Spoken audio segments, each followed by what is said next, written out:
Seja muito bem-vindo, seja muito bem-vinda. Eu sou a Lara Sellen, advogada, consultora sobre gestão de escritórios de advocacia, planejamento estratégico e governança de sociedade de advogados há mais de 20 anos.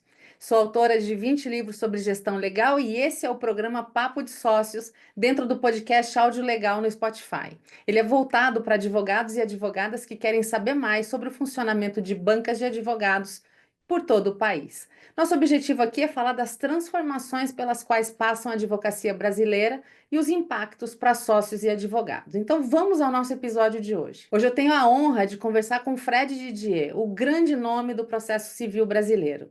Ele é advogado, professor titular da Faculdade de Direito da UFBA e sócio fundador da banca Didier, Sodré e Rosa Advogados, com sede em Salvador, Bahia e unidades em São Paulo e Rio. Eu já quero agradecer a presença dele aqui no nosso podcast. Estou ansiosa para saber a visão que ele tem sobre a advocacia, a científica especialmente, o Didier Sodré e Rosa e o futuro da sociedade de advogados. Fred, que honra ter você aqui no nosso Papo de Sócios. A gente já se acompanha há muito tempo, mas com certeza tem muita coisa que talvez você vai contar aqui que nem eu conheço. E para quem está nos assistindo, eu acho que é sempre muito importante falar das histórias, o que trouxe um advogado até aqui, da tua envergadura, e que as pessoas olham hoje e falam: Nossa, Fred Didier já nasceu assim, já aconteceu assim. Então a ideia é a gente tentar desconstruir um pouco isso e falar assim: tá, teve bastante trabalho aí no meio do caminho. Seja bem-vindo, meu caro. Minha querida, prazer enorme estar aqui com você. Você sabe quanto eu gosto de você e quanto você foi é, importante para o nosso escritório. Você nos ajudou no momento de virada do escritório e o seu legado nos acompanha até hoje. Então, é sempre um prazer. Tudo que você me chamar, eu venho. Ah, eu fico feliz, porque é isso. A gente vai fazendo parte da vida um do outro, né? E vai somando um para cá, outro para lá, e eu fico assim honradíssima, porque vocês são, além de um escritório que eu respeito muito, pessoas muito queridas, assim, que realmente que é bom que eu falo, gente, eu gosto de chamar gente para estar comigo no papo de sócio, que eu gosto de conversar. E uma coisa que eu sempre falo para os meus convidados aqui, que é bem isso na linha que eu estava trazendo, quem vê Fred Didier hoje, né, com uma reputação absurda dentro do direito brasileiro e com tudo que você já fez, talvez esqueça que Fred já deve ter sido um estagiário um dia, lá atrás, né? Então, assim, o que eu queria queria que você iniciasse me contando como é que foi esse começo? Você era o direito desde sempre? Você teve dificuldade de escolha na época lá atrás? Suas decisões sobre estudos, você é um intelectual, então, e aí, estuda dentro de um planejamento? Como é que foi isso? Como é que é esse começo? A pergunta é muito boa. Veja, eu sou minha geração. Eu fiz vestibular em 92 para 93. Naquela época, sobretudo aqui em Salvador, e sobretudo com a educação que eu tive, eu sou de uma família de classe média, média um pouco mais por cima da média, assim, mas que sofreu muito com o Plano Collor em 1990. A, eu fui muito educado para ter segurança, para ter estabilidade. E não tinha muita opção. Ou eu fazia medicina, ou eu fazia engenharia, ou eu fazia direito. Por algumas características pessoais minhas, e mesmo sem saber exatamente o que é direito, eu optei por direito. Então, não houve uma grande racionalidade na escolha pelo direito. Até metade do curso, que foi em 95, eu entrei na faculdade em 93, em 95 eu já estava no quinto semestre. Até a metade do curso, eu ainda estava muito preso à minha adolescência. Eu ainda ecoava em mim a minha juventude da minha adolescência. Não estava muito imerso na faculdade. Em 95 aconteceu a virada e eu me transformei bastante ali. Eu já tinha começado a estudar mais e mais diferentemente no segundo ano de faculdade, por conta da influência do professor Paulo Modesto, me impactou bastante. Eu fui aluno da primeira turma dele. E aquilo foi um choque grande. Ele era muito jovem, trouxe um frescor que eu não estava vendo na faculdade, um frescor intelectual. E aí, em 95, eu mergulhei mais e decidi que eu iria começar a entrar na vida adulta. Ali foi uma decisão. A partir de hoje, vou começar a entrar na vida adulta. E eu não queria ser advogado. É importante deixar claro isso. Eu queria, como eu disse, fui educado para ser funcionário público. E eu queria ser juiz. Minha meta era ser juiz.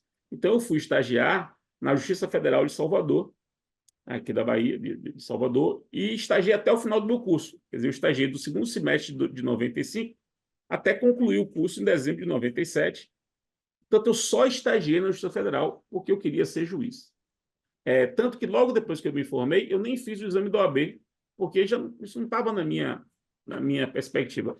Eu sabia que seria aberto um concurso para juiz logo em seguida e fui me preparar para isso. Comecei a dar aula, porque eu queria muito ser professor. Então, a primeira coisa que eu fiz pós-formado foi dar aula, me preparar para dar aula. E já dei aula muito, muito, muito rapidamente após a minha formatura. E aí eu estou nisso aí já há 27 anos dando aula. Abri o concurso para juiz logo em seguida. Eu fiz o concurso para juiz, passei na primeira fase, passei na segunda fase. Quando chegou na terceira fase, que era a fase que eu mais sabia, que era a fase de processo civil, matéria da qual eu já era professor, e, e exatamente aquilo que dizia respeito a toda a minha atuação como estagiário, porque era para fazer uma sentença cível, e eu só tinha feito isso na minha vida, porque eu estagiei com a juíza, a doutora Neuza Maria Alves da Silva. Eu perdi na fase da sentença cível. Aquilo foi um impacto muito grande para mim, por as mais variadas razões. As mais variadas razões foi um impacto enorme. E eu não tive, naquele momento, motivação, não tinha mais motivação para estudar para concurso, para juiz, estudar coisas de que eu não gostava, ou de que não me interessavam intelectualmente.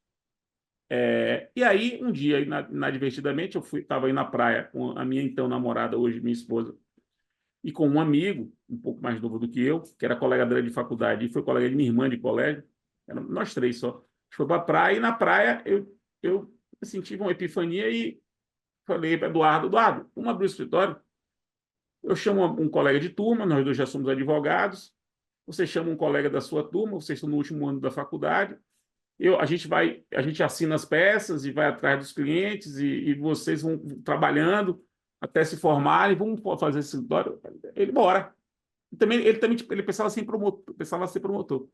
E aí a gente abre o escritório em 99, março de 99, a gente começa sem nenhum cliente, sem nada, totalmente inexperiente.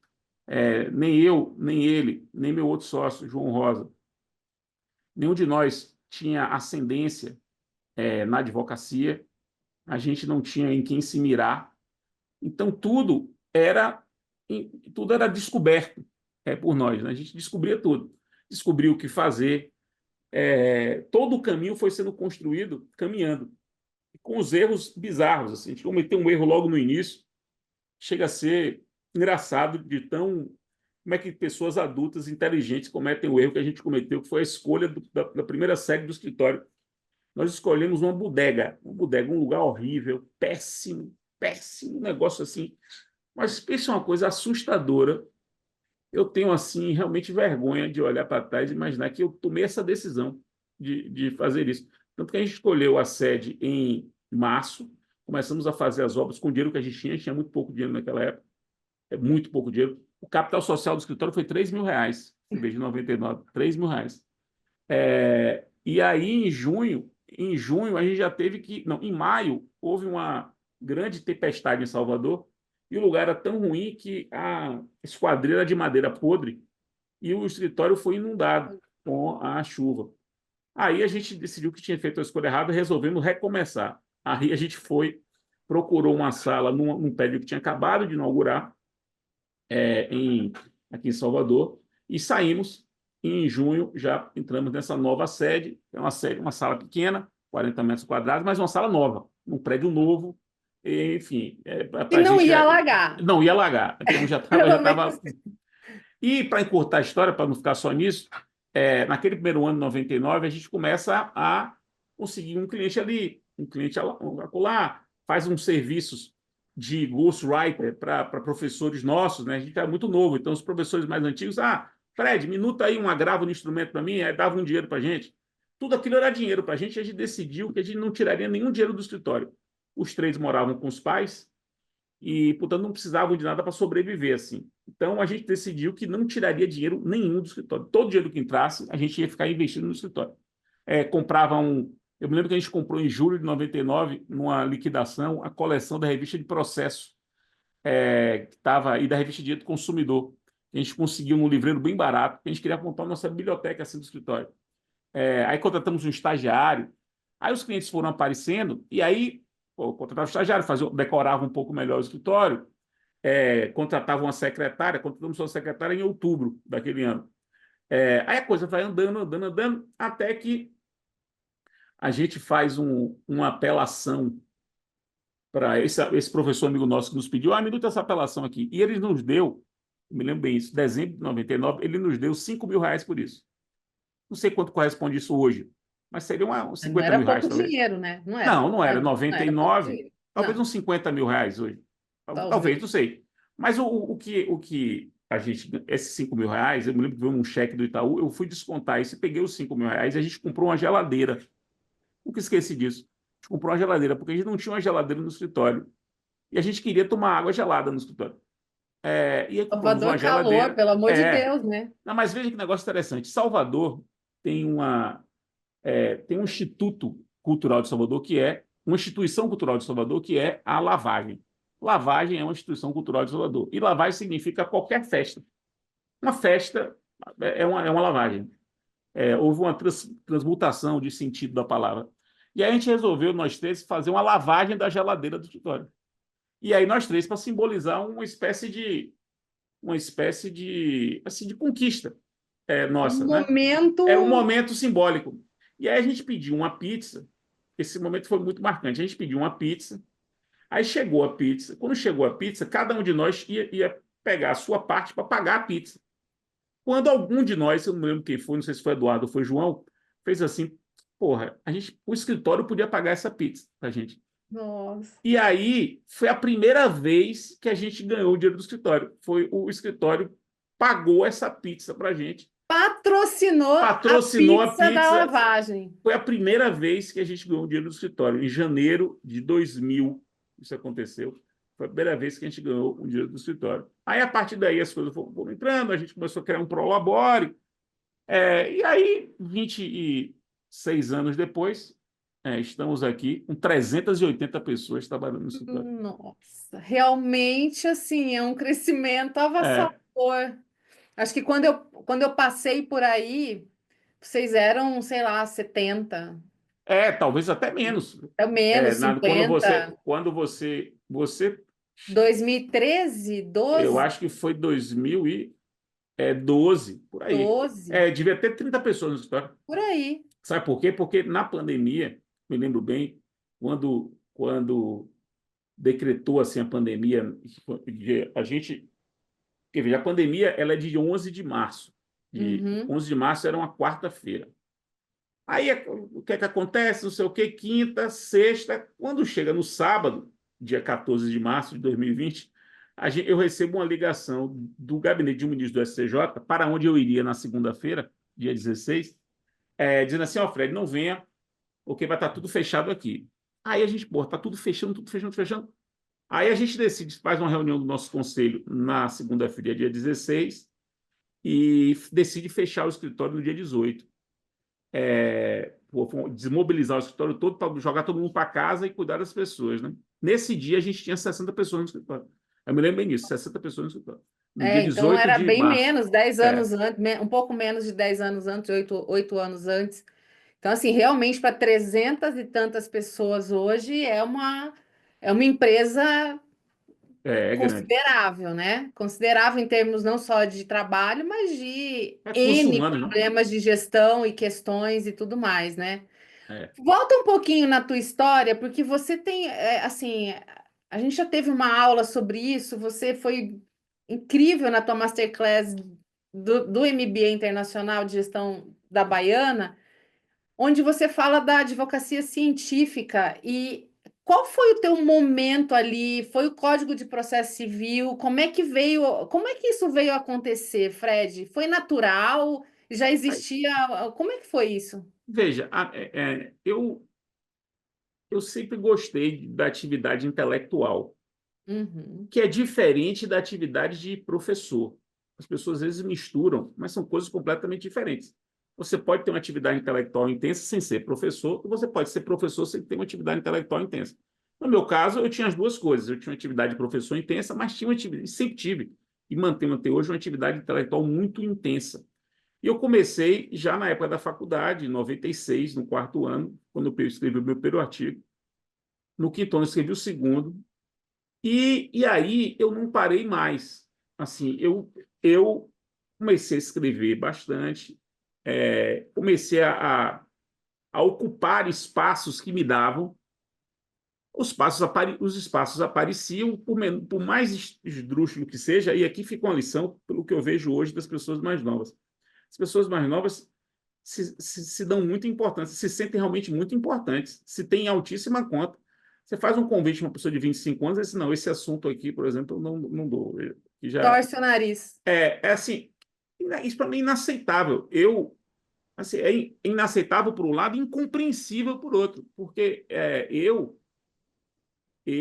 aceitava tudo que me oferecessem, como eu não tinha nada, eu aceitava tudo e tentava mostrar que eu tinha condições de ocupar esses espaços.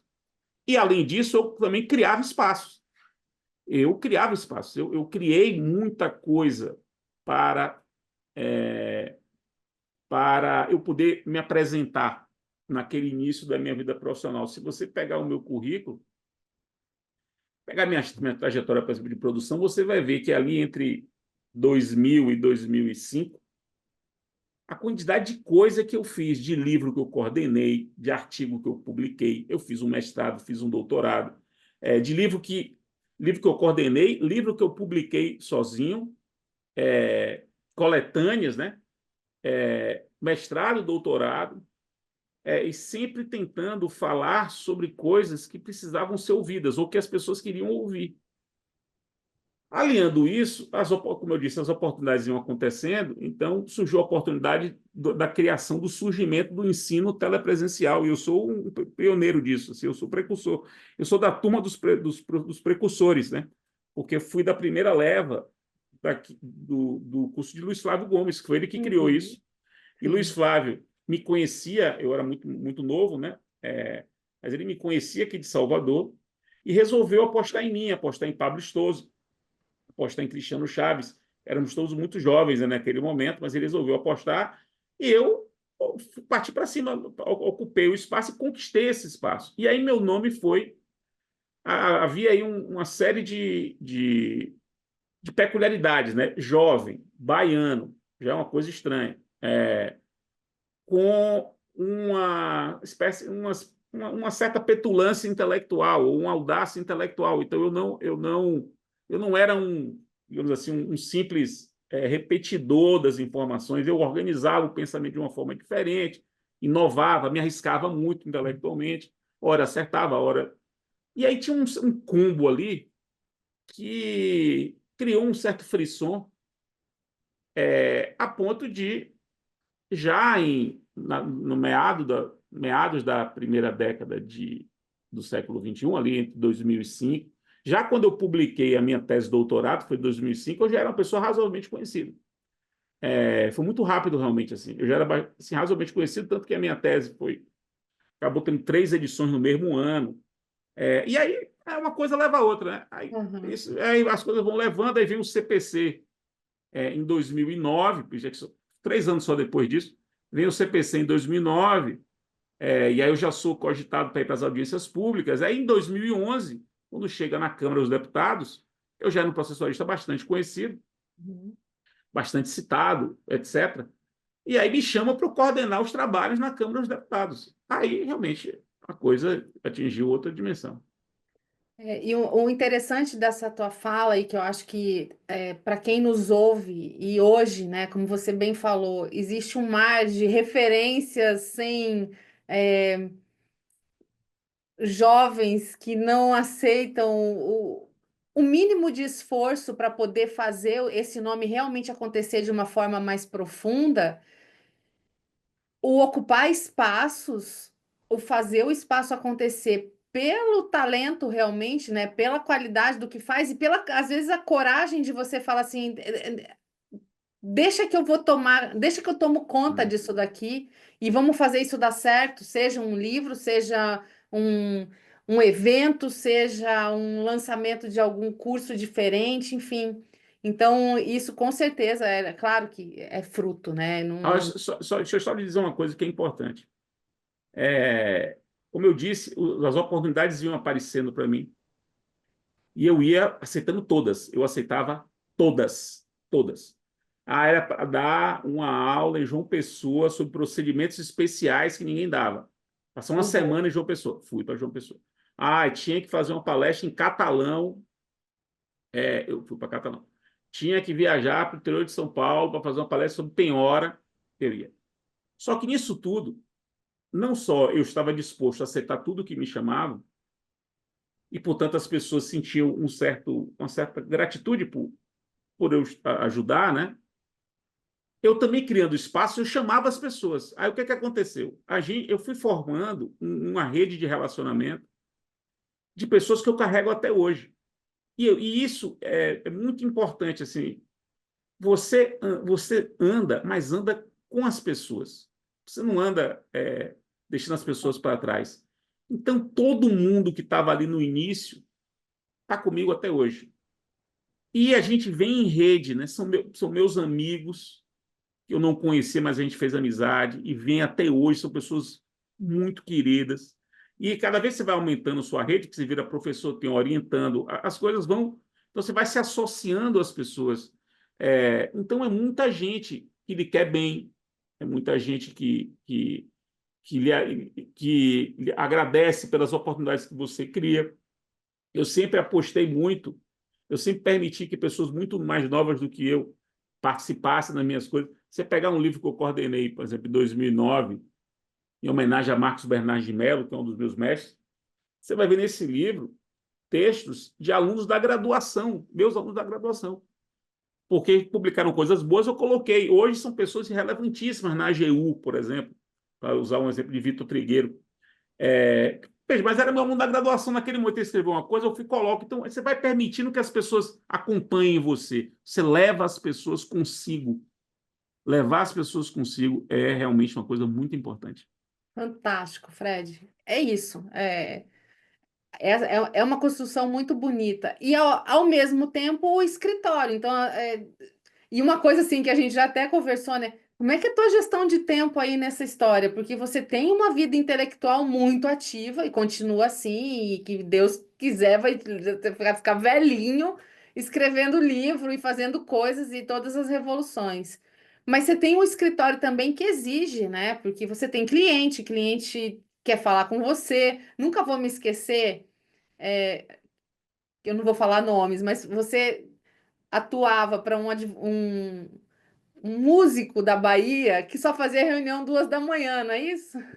É bem tarde, bem tarde. Bem tarde, que é o horário que termina show, enfim, É. né? E aí você tem que ser o advogado que está lá para fazer a reunião com o cliente na hora que o cliente pode, né?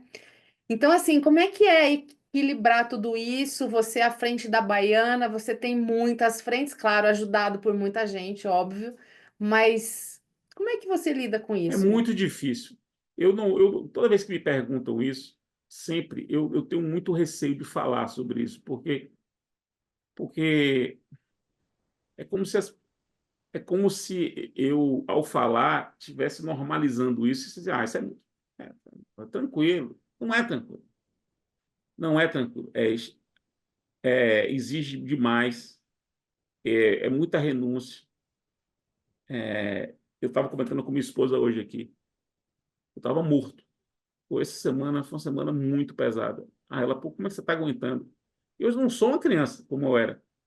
Mas o problema é isso, é que a vida vai ganhando uma dimensão, né? A sua, que você fica enredado. Então, meu dia é um dia muito longo, muito longo. Eu acordo todos os dias, de segunda a sexta, sábado não, mas de segunda a sexta, eu acordo todo dia, 4h30 da manhã, todos os dias. Eu leio o jornal, eu fazer academia, aí eu chego em casa, 6 horas, aí vou tomar banho, e aí por volta de até 7 horas, eu já li tudo do escritório que me mandam para eu poder ler na noite anterior, e minha equipe sabe disso. Eles têm o dia todo para trabalhar, porque de noite eu não consigo fazer nada. Eu estou conversando com você aqui de noite, mas de noite, de um modo geral, eu não consigo fazer nada. Trabalhar, não consigo. Então, eu acordo muito cedo e trabalho muito cedo. Então, eu digo assim, olha, amanhã eu vou examinar folcloricamente as coisas. E folcloricamente é o meu horário folclórico. Quando dá 6h30 para 7 horas, todo mundo já tem tudo devolvido. E aí eu entro zerado no dia. Se é segunda e quarta de manhã, eu vou dar aula. Eu vou dar aula, porque meus dias de aula é segunda e quarta de manhã na universidade. E aí, de tarde, eu tenho para ver as coisas do escritório, administrar a produção intelectual, despachar. Enfim, é o resto imenso de coisas para fazer. Então, e tenho 3 filhos, né? Tenho 3 filhos, 2 Tem adultos. casa, tem esposa, Tem tem. esposa, aí tem minha atividade pro bono, né? Eu sou da Associação dos Amigos do Tribunal do Teatro Castro Alves, eu sou da Fundação Irmã Dulce, eu sou a atuação comunitária. Eu sou diretor geral da Faculdade Baiana de Direito, então tem uma reunião a cada 15 dias. Enfim, é muita coisa. A cabeça fica o tempo todo assim. Eu não recomendo isso para ninguém, mas Quem também que administra a sua agenda, Fred? eu. Aí eu não. A Você agenda é não, minha. você não delega. Não, Eu sei meus compromissos, os não, a agenda é toda horários. meu. A Entendi. única coisa que eu peço quem marcou comigo, mandem um invite para o meu e-mail, que já entra diretamente na minha agenda.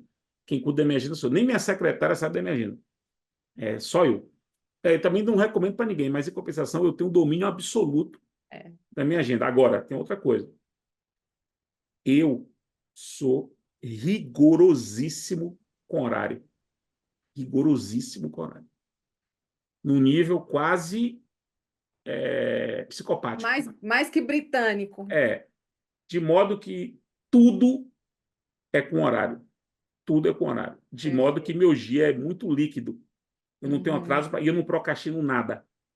Tudo que eu, tudo que eu posso fazer agora, eu vou fazer agora. Então, nada se acumula. São duas dicas que eu posso dar aí. É uma virtude muito É, importante, né? Duas virtudes importantes, né? O cumprimento do horário, eu acho que em respeito ao teu tempo ou do outro, mas enfim, é isso, que se você atrasar 15 minutos, você já atrapalhou tome aí, toda a programação. eu dou aula às 7 horas da manhã na universidade. 7 horas da manhã, em ponto. Eu já disse para os meus alunos da universidade, se eu não estiver na sala 10 para 7, Aconteceu alguma coisa. aconteceu alguma coisa. Porque eu chego e fico na sala esperando. Quando dá 7 em ponto, eu digo bom dia. Aí começa. Com dois alunos, você vai estar lá Mas o pessoal privilegiando sabe, quem? o É pessoal isso chega, aí. porque ele sabe que começa. É isso aí. Mas são duas virtudes que eu acho muito legais. A pontualidade, eu acho que ela é fantástica. Ela muda a característica profissional de uma pessoa. E não procrastinar, porque é isso, né? Só nós sabemos o que custa trabalho atrasado, né? Aí é madrugada dentro, e o que seja, enfim. E lá no escritório, como é que tá? Como é que você define? Assim, deixa eu falar para eles, já te comentei, mas o teu site ficou a coisa mais linda, Que aquela bom que você gostou. cena daquela parada de mão de capoeira dizendo que inteligência jurídica com a leveza de uma dança e o impacto de uma luta. Isso resume muito quem vocês são. Vocês conseguiram traduzir assim de um jeito muito legal isso. Parabéns. Obrigado. Muito obrigado. O escritório, hoje, ele é um escritório realmente bastante complexo, né?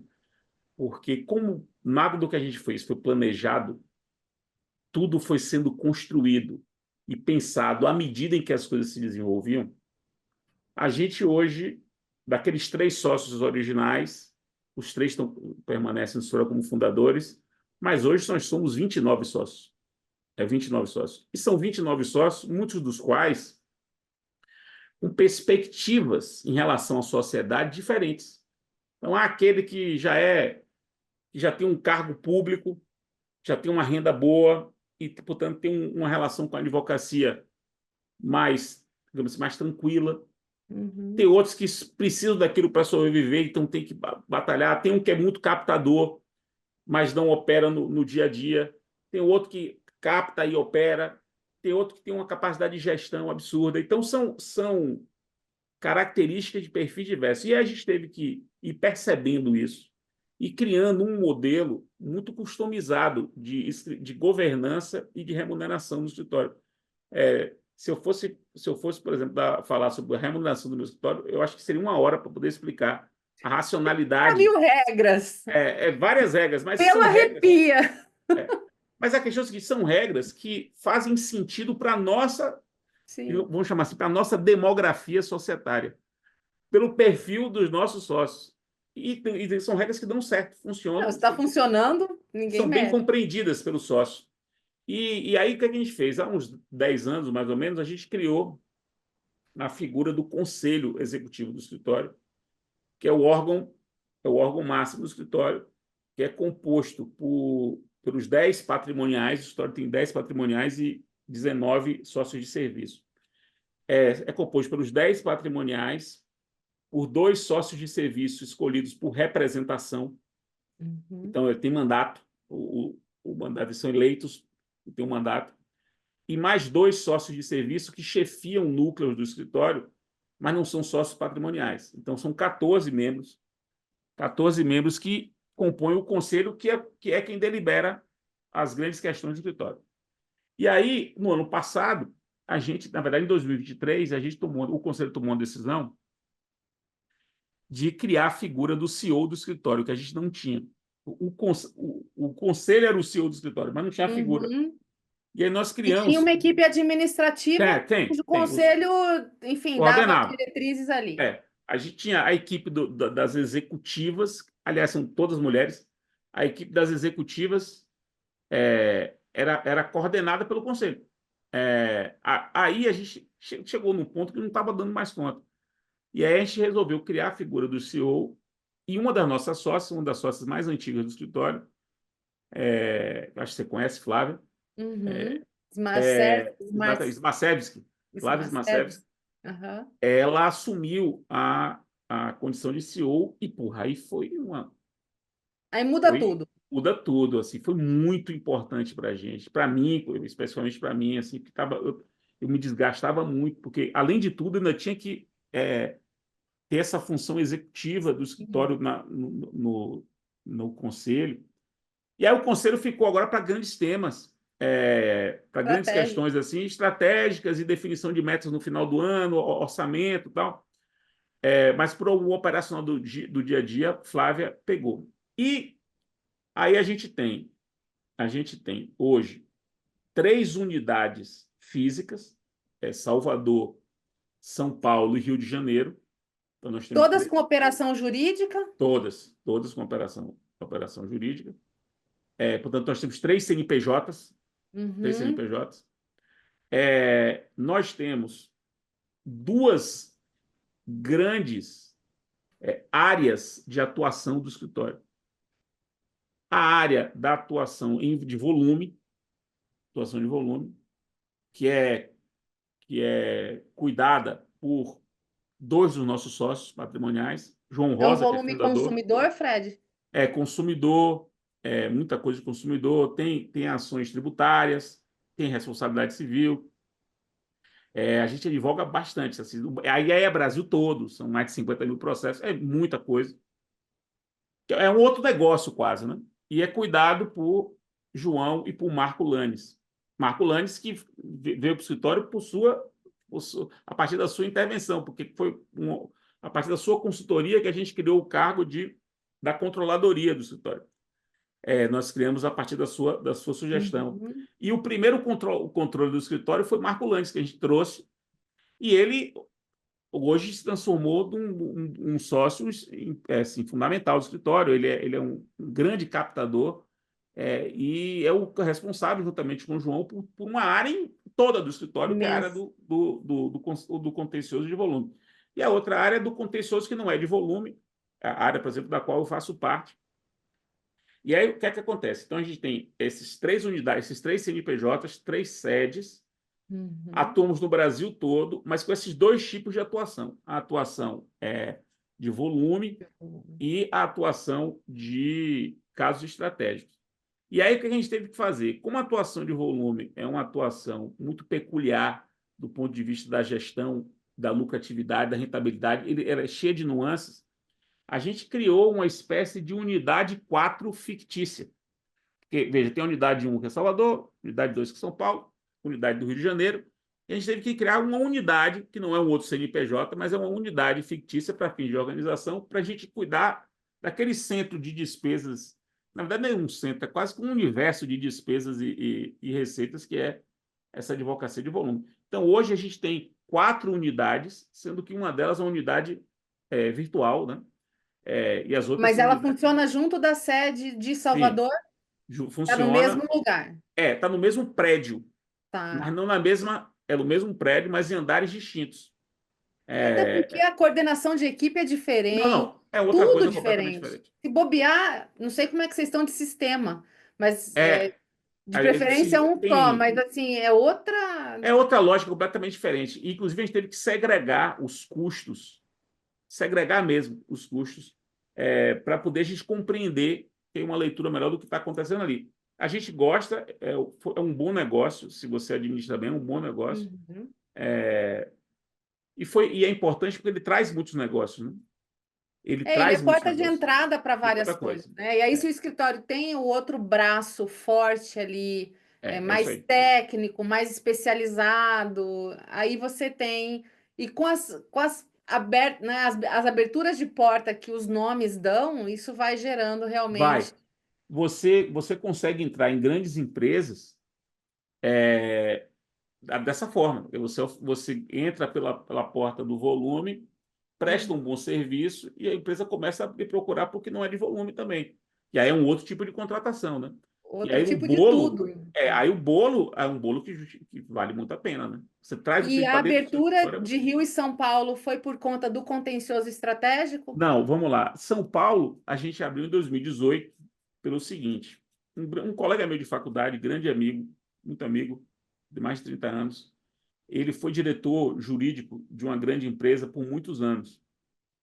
E aí ficou 10 anos como diretor jurídico, saiu. Ele chegou a ser diretor estatutário. E aí, a gente era muito amigo, a gente começou a conversar. Chegou, rapaz, vamos. O que você acha de você se incorporar ao escritório e se incorporar? Como ele ficava muito no bate-volta com São Paulo, ele Uhum. tinha vida em São Paulo. O que você acha de a gente abrir uma unidade em São Paulo, você como responsável, você é um grande captador. São Paulo é São Paulo, é muito importante ter um CNPJ em São Paulo, ter um CEP em São Paulo é muito importante. Uhum. E aí foi essa conjunção da chegada dele, de ele ficar à frente da unidade e de ser um grande captador. E isso aconteceu em 2018 e foi ótimo, está sendo ótimo. É, houve um sucesso grande desde 2018. Rio foi um pouco diferente. Rio foi o seguinte: eu tenho um vínculo afetivo muito grande com o Rio. Eu moro em Salvador, é minha residência, quero morar aqui e foi uma decisão que eu tomei. Mas o Rio é, digamos assim, a minha segunda residência. Eu já tenho um apartamento no Rio, Uhum. meu filho mais velho estudou no Rio, minha filha, curiosamente, veio eu estudar no Rio, embora depois dessas minhas decisões, mas ela veio estudar no Rio, mora lá, minha filha do meio. Eu sou flamenguista, enfim, e tenho amigos Rio e foi. irmãos do Rio de Janeiro. O Rio, me sinto em casa no Rio. E, coincidentemente, eu tenho muitos clientes no Rio. É uma coincidência. Clientes importantes no Rio. E, coincidentemente também, eu tenho muitas parcerias com os escritórios de contencioso do Rio. Muitas. Muitas. Aí eu pensei o seguinte: eu fiz, olha, eu vou unir o útil ao agradável. Eu vou abrir uma porta no Rio para me aproximar mais dos clientes que eu já tenho no Rio, que são clientes importantes. Me aproximar mais dos meus parceiros do Rio. Que é E, importante quem também. sabe, tem mais coisa. Como o custo não é um custo alto, e eu tive uma ideia de pegar uma sócia, que é uma máquina de trabalho muito boa e que tinha disponibilidade de se mudar para o Rio, passando a ter uma participação societária maior, eu montei esse plano, levei ao conselho do escritório em 2023 e o conselho aprovou. E aí nós abrimos o escritório no ano passado, 2024, no Rio. E está sendo Estão ótimo. no centro? Fica na Torre Rio Na Sul, Barra? ali em Botafogo. Não, o bairro é muito Ah, longe. Deus me É, livre. Tá, ali fica no. na Torre Rio Tá. Sul, em Botafogo. A gente resolveu não ser no centro e não ser na Zona Sul, propriamente dita, lá em Leblon e Uhum. Ipanema. Aí pegamos na Torre Rio Sul, que pô, a gente pegou um O andar, bom é que você está ali 37º do lado do andar, aeroporto, você do está ali lado do perto de aeroporto. tudo, ali é O prédio tem gostoso. um shopping embaixo, Tem tem um shopping. estacionamento. Aham. E a vista do nosso escritório é É Pão de qualquer coisa. Açúcar, né? Pão de É açúcar, só Pão de pão de Açúcar. açúcar. E a nossa vista é exatamente do Pão de Açúcar. Nossa sala fica debruçada para o Pão de Açúcar, o É. 37º andar. Então, é um Dá astral gosto, muito né? grande. Dá Bom. gosto de falar. Bom, então, o escritório está organizado assim, essa visão de gestão que evoluiu para caramba, eu acho que essa visão de ter um CEO, né? Um CEO com a cultura do escritório, porque É, também essa é uma outra é uma discussão, discussão. né? A gente tem muita Contrato dúvida sobre alguém isso. de mercado ou formo? E é muito complicado isso. É complicado. É complicado. A gente pensou muito sobre isso. A gente sabe que tem vantagem de você trazer uma pessoa de fora, até para oxigenar, para não ter os mesmos vícios, e sabe disso. Mas eu, particularmente, estava muito receoso, tendo em vista a relação que a gente tem entre nós sócios e a nossa cultura é uma cultura muito peculiar. Uma pessoa de fora, talvez naquele momento não fosse. Talvez a Flávia foi o nome ideal, porque ela tem 20 e tantos anos, 25 anos de escritório, ela entrou no escritório em 2000. Uhum. Então, ela viu tudo acontecer. É uma pessoa muito querida, muito respeitada e exerce uma liderança. Ela tem soft skills que são muito impressionantes. Então, ela consegue se relacionar muito bem comigo e com o estagiário, e com os sócios mais, digamos assim, mais estressados. Então, ela vai administrando Tem bem. uma inteligência emocional Tem, boa. tem. É muito bom. E é isso, né? A questão da cultura, porque um CEO, para estar nessa posição, ele precisa ter a liderança conquistada, não É, é a liderança imposta. Então, assim, é. você trazer alguém de fora, leva tempo para a pessoa conquistar o seu espaço, né? Concordo 100%. Realmente, assim, eu vejo experiências de clientes nas contratações, bate cabeça e não é pouco. Fred, a gente está fazendo uma movimentação. Você está muito à frente aí do movimento acadêmico. Convive muito com jovens acadêmicos por conta da própria faculdade, dentro do próprio escritório. A gente está vivendo uma época, e eu estava até vendo, vocês lançaram um mestrado profissional, né? E eu estava ouvindo alguma coisa da tua fala ali naquele lançamento. É uma visão. Qual que é a tua visão a respeito do que está acontecendo hoje, em termos tecnológicos, em todas essas inovações que, enfim, estão atordoando todo mundo? Uma geração mais complexa em termos de comunicação com a geração anterior, talvez, né? Eu assisti aquela série Adolescência e Eu você também. fala, gente, o problema é comunicação, porque, né, é outra língua. E a gente está aí olhando para um 2030 já, e o escritório precisando traçar estratégia, um mercado que está com toda essa efervescência. Como é que você está vendo isso? Qual que é a tua visão a respeito até desse mestrado profissional? O que que mudou do acadêmico para... Como é que você está vendo tudo isso? Se mistura ou é uma pergunta meio maluca, mas enfim. Rapaz, muitas questões aí, né? De fato, é muito difícil para mim compreender as pessoas com 30 anos mais novas do que eu hoje. Muito difícil. Eu imagino que era difícil para uma pessoa, quando eu tinha 20 anos, uma pessoa de 50 me compreender. Portanto, é verdade. Possivelmente. Muito possivelmente. Mas eu reconheço que é difícil. E reconheço e tenho a humildade de querer compreender, de de entender o que está acontecendo e tentar me conectar com essa galera. Hoje a academia, a visão da academia é muito diferente da visão quando eu me formei. Porque quando eu me formei, a academia era uma coisa de pouca gente. Então, você está no mundo acadêmico, você estava ali, você era um no milhão. Assim, era muito, muito raro, né? Você ser um professor de faculdade, Super ter um peneirado, cargo. né? Hoje não. Hoje isso não é uma questão. Isso não é nem mais um desejo. As pessoas, você não vê como um desejo generalizado que as pessoas querem ser professores, não, porque é uma profissão que não é muito bem remunerada, se for professor de academia, da academia não é muito bem remunerado, dá muito trabalho, muita dor de cabeça, tem que lidar com jovens, corrigir prova, etc. Mas as pessoas querem se ver, ou querem ser vistas como intelectuais, como assim, escrever rapidamente, né? Nos sites de jornalismo jurídico, e há muitos hoje em dia, em que você consegue escrever um artigo de 2 folhas, o artigo vai para esse site e é compartilhado nas redes sociais e compartilhado no WhatsApp, e você se sente e se vê como uma pessoa influente. Quando as coisas não são assim, né? Não são assim. Então, tem todos esses problemas. Aí vem o surgimento do mestrado profissional em direito. O que é o mestrado profissional? É um mestrado, portanto, você vai obter o título de mestre, assim como você obteria se fizesse um mestrado acadêmico, só que a pegada dele é uma pegada para a sua profissão, é uma qualificação para a sua profissão. Então, você vai mergulhar em, em aspectos da sua profissão para melhorar a sua operação jurídica.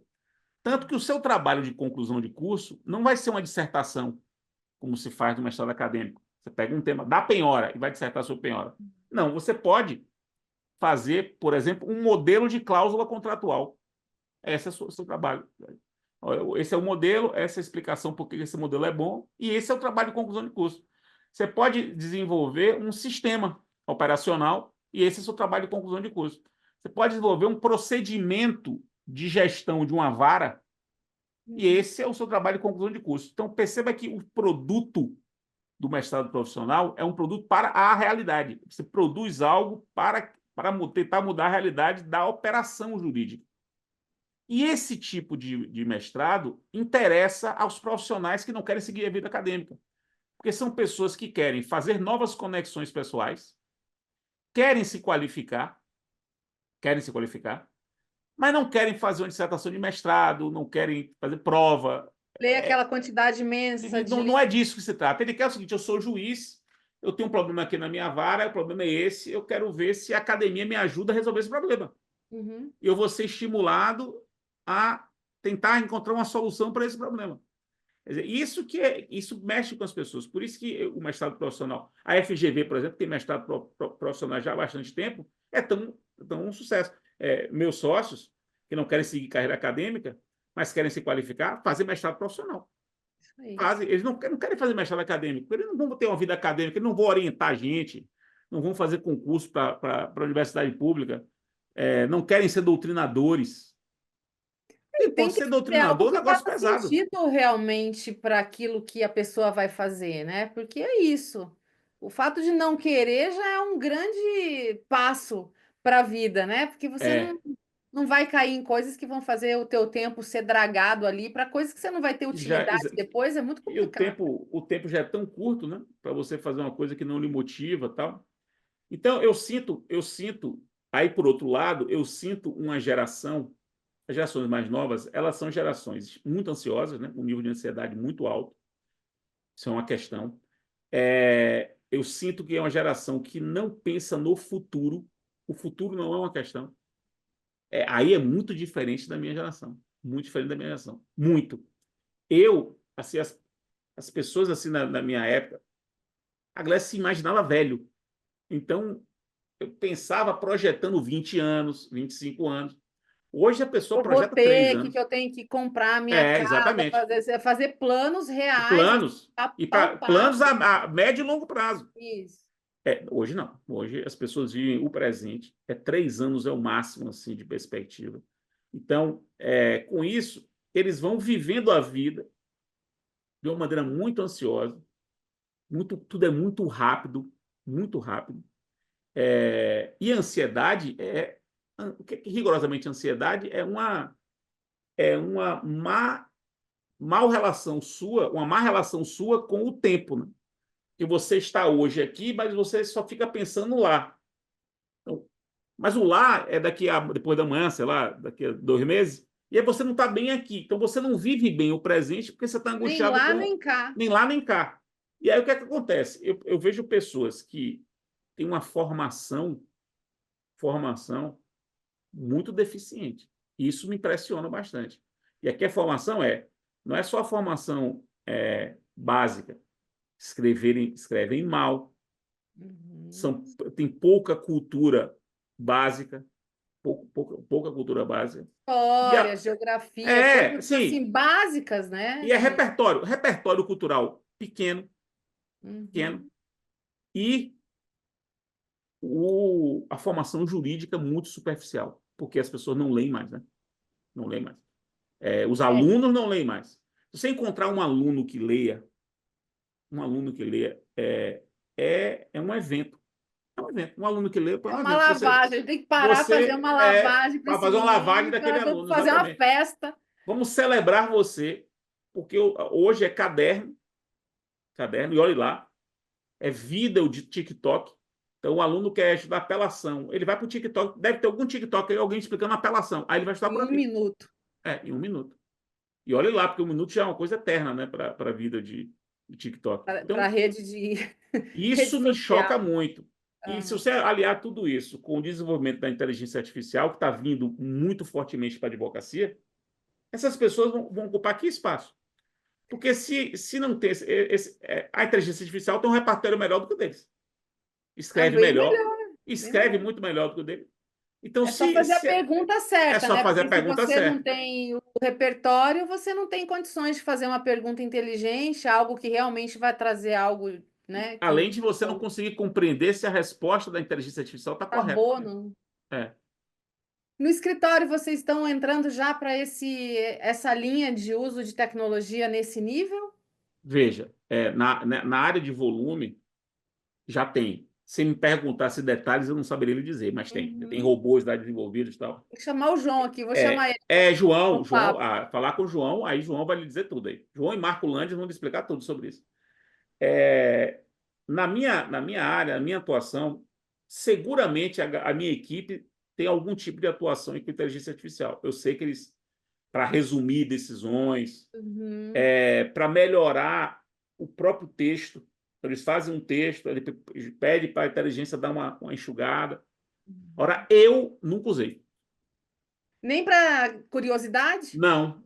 Uma vez, quando o ChatGPT surgiu, ainda estava naquela fase de teste, eu entrei e aí entrei, aí fiz uma pergunta. Perguntei quem eu era. Quem é Fred? Fale de Fred Dier. A primeira resposta foi um absurdo. Só inventava coisas a meu respeito, uma onda. Já melhorou bem. É, não, aí eu corrigia. Quando eu corrigia, essa informação está errada. A volta era muito impressionante. A volta já era no nível de acerto. Pedia desculpa, aí aquilo me assustou. Aí eu fiquei assustado, porque eu É sou da meio geração que bruxaria, viu. é meio bruxaria. Eu assisti Exterminador do Futuro com 10 anos. Então a Skynet estava dominando o mundo em 2029. Então, aquilo foi assustador para mim. Me remeteu 40 anos atrás, nos meus 10 anos, e aquilo me pegou, Gatilho. gatilho. E aí eu não uso, eu até agora eu Ô, não Fred, precisei. mas eu fico pensando aqui, com a quantidade de produção intelectual que você tem, você construir um agente com o teu conhecimento, subir tudo que é teu, ensinar, né? Não é ele ficar louco dando resposta aleatória. Você colocar tudo isso dentro de um cérebrozinho ali, que hoje é possível. Eu subi todos os meus livros para um Já GPT lá pensei nisso, ali, já pensei nisso. Até para poder e me testar, né? Veja se eu estou me contradizendo, por exemplo. Alguma coisa do gênero. Testa ele bastante em termos de pesquisa, mas você coloca lá seus livros em PDF ou assuntos, cria um para um assunto, outro para outro, mas é, é uma bruxaria É. interessante, assim. Eu acho assim, eu tenho certeza disso, eu não tenho nenhum preconceito, nenhum preconceito. Aí eu não uso porque, eu não usei porque eu tenho preconceito, não. Eu não usei porque realmente aconteceu de eu não usar. Não, mas É, isso tudo tem seu tempo, eu acho que é bem por aí, não? A gente tem que respeitar a nossa visão das coisas, né? Agora, o escritório, assim, eu nem digo que tecnologia só, porque a gente tem hoje se fala muito da tal visão ambidestra da gestão, né? E essa visão ambidestra da gestão, isso é um papo muito para o conselho de vocês, talvez. É, de um lado, você tem a operação que não pode parar, então é óbvio que o teu escritório, com todas as unidades, com todos os núcleos, com 300 e tantas pessoas, sistema, etc., modelos de negócio específicos ali, isso tem que rodar, então essa mão está rodando aqui, só que a ambidestria está em você começar a antecipar coisas lá na frente. Então, a inovação que o escritório precisa atingir para 2030, não digo nem que é só tecnologia, mas às vezes é um atendimento diferente ao cliente, um tipo de relatório diferente, é uma experiência diferente desse cliente, que você hoje tem vários clientes com várias necessidades, inclusive, né? Não dá para pôr tudo numa caixa só. Então, se fala muito dessa visão ambidestra da gestão, o quanto que é importante as estruturas estarem, digamos aí, 80, 90% cuidando da mão que faz a coisa acontecer, já a operação em si, e uns 10, 15% com esses grupos que vão pensar em algo. A gente não sabe ainda o quê, a gente não sabe como, não sabe. Talvez esses estudos que a própria cada uma das equipes faz com relação ou à inteligência artificial, mas não só isso, né? Que é interessante, porque quando a gente está olhando 2030 e nessa velocidade toda que as coisas estão acontecendo, e aí eu queria te ouvir, como é que você vê o cliente 2030? Tem mudança para ele também, ou é só a equipe? Né? Ele está reagindo como? Ele está esperando o quê de um escritório? Como é que você enxerga isso? Vocês têm parado para pensar? essa questão da inovação, e aqui inovação não apenas no desenvolvimento de sistemas operacionais, mas no modo de fazer diferente, né, como você colocou, é um tema que me preocupa. O nosso escritório ele poderia inovar mais rapidamente. Eu reconheço isso. Nosso ritmo de inovação é um ritmo constante. A gente sempre tem uma coisinha nova, mas é mais lento. E aí são as circunstâncias nossas. O histórico cresceu muito avassaladoramente nos últimos 5 anos, de modo que a gente meio que ficou imerso nisso. E você crescer demais, tendo que dar conta, e conta de coisas muito relevantes, reunião, é prazo, não sei o que. E, e a gente era quem comandava o próprio escritório, não dava nem tempo de você pensar muito nisso. Então, Com o certeza. meu tempo ficava. E olha que de todos os sócios, todas as grandes novidades do escritório, inovações do escritório nos últimos 10 anos, vieram da minha cabeça. Novidades aqui, como novidades de gestão e de reorganização, modos de fazer distintos. Mas eu cheguei no meu limite de capacidade de fazer tudo o que eu faço e ainda ter que fazer essas abstrações. Por isso que eu Não é sugeri. nem isso. Pensa o escritório como se fosse um grande navio, né?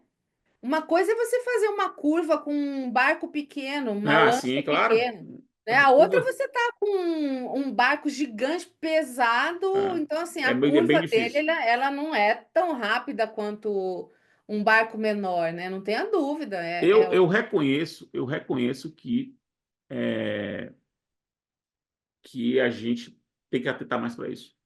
E os clientes, aí você me perguntar dos clientes. Eu não sei se eu sou uma boa amostra, porque eu tenho um tipo de advocacia com um tipo de cliente bem peculiar. Uhum. Mas, assim, isso que eu posso te dizer, os meus clientes, os que me procuram, querem rapidez na resposta. Então, todos eles têm hotline comigo, e isso realmente é um ativo que eles não estão acostumados. E eles querem entrega. A entrega tem que ser uma entrega boa. Assim, eles vão lhe contratar para quê? Para se sustentar, ele quer saber se a sua sustentação foi boa. Eles vão lhe contratar para fazer um parecer, ele quer saber se aquele parecer foi um parecer que você fez para caso dele, ou você pegou um achado lá, um catado, e fez um parecer qualquer. Ele quer saber se a petição que você fez foi uma petição para ele, no caso da advocacia estratégica, ou se você fez assim, um bem bolado. Então, eu vejo isso muito claramente. E na advocacia que eu estou, não tem muita preocupação com preço. Assim, É que você está na é. advocacia científica, né? Naquilo que a gente chama de advocacia. Você, Fred, né? O Aí por isso que eu escritório não sei tem se eu sou uma vários. amostra. Eles dizem Aham. assim, cobre seu preço. Eles não tem muito problema com o preço, mas eles exigem esse hotline realmente é pesado e a entrega. Isso eu posso lhe dizer. É isso aí. E isso não muda muito daqui até 2030, Não muda, não muda. obviamente. A, Isso a não. tendência é que piore, né? A O que tendência é que piore. talvez mude, que aí o escritório precisa estar atento, né? Porque essa advocacia de volume é outro cliente, né? Completamente diferente. O cliente quer outra coisa. Fred, Nesses nossa casos, cadeira é igual, Fred. Agora que eu aqui, ó. notei. Olha lá. Mesmo, exatamente. Esse cliente quer outra coisa. Esse cliente quer informação. Aham. Para ele perder, por exemplo, é do jogo. Ele não quer ser surpreendido em nenhum momento. Informação em números que ele Números, o leia, tempo não todo. é juridiquês, Não né? É é juridiquês, é informação informação, número. estatística. Aham. Isso é verdade. É isso aí. Fred, já tomei muito do teu tempo, mas assim, é uma alegria conversar com você, porque a gente tem que ficar quieto e só te ouvir, né? Porque é isso. É só no aprendizado aqui, e isso é muito bom. Últimas palavras para você dar uma despedida, assim, porque para mim, assim, eu tô feliz hoje. Rapaz, veja, eu adoro conversar sobre as experiências da sociedade de advogado, porque cada sociedade tem as suas características, né? Eu sempre, às vezes, eu já fiz várias vezes isso. Eu viajo e para conversar com meus amigos de outros escritórios e marco uma conversa com eles só para tratar disso. Aí eu vou para o Matos Filho, vou para o Pedro Neto, vou para Tozinho, vou para Galdino, vou para Bermudes. E é marcar para conversar. Pô, como é que você faz isso? E como é que você estimula o cara tal? Como é que você faz para manter? É compreender. E a partir dessa troca de ideias, você vai construindo um modelo para o seu escritório. Hoje eu tenho isso bem convencido. Eu adoro o Matos Filho, eu acho o Matos Filho um grande escritório. Mas o modelo dele é incompatível com a minha realidade. É um benchmark interessante, mas É, ele não se não adequa funciona a para você. mim. Uhum. Aí conversar com outros escritórios para ver se algum tem alguma coisa parecida. E alguns têm um pedaço que é parecido, outro não. E aí você vai pegando essas experiências e vai construindo a sua solução, né? E sempre tendo a premissa de que a solução é sempre provisória. Toda solução é provisória. Você tem que testar para ver se funciona. Porque o teste é que vai tirar a prova dos 9, né? Exatamente. Lá funcionou, aqui eu não sei, vamos ver com o nosso povo aqui como é que vai ser, né?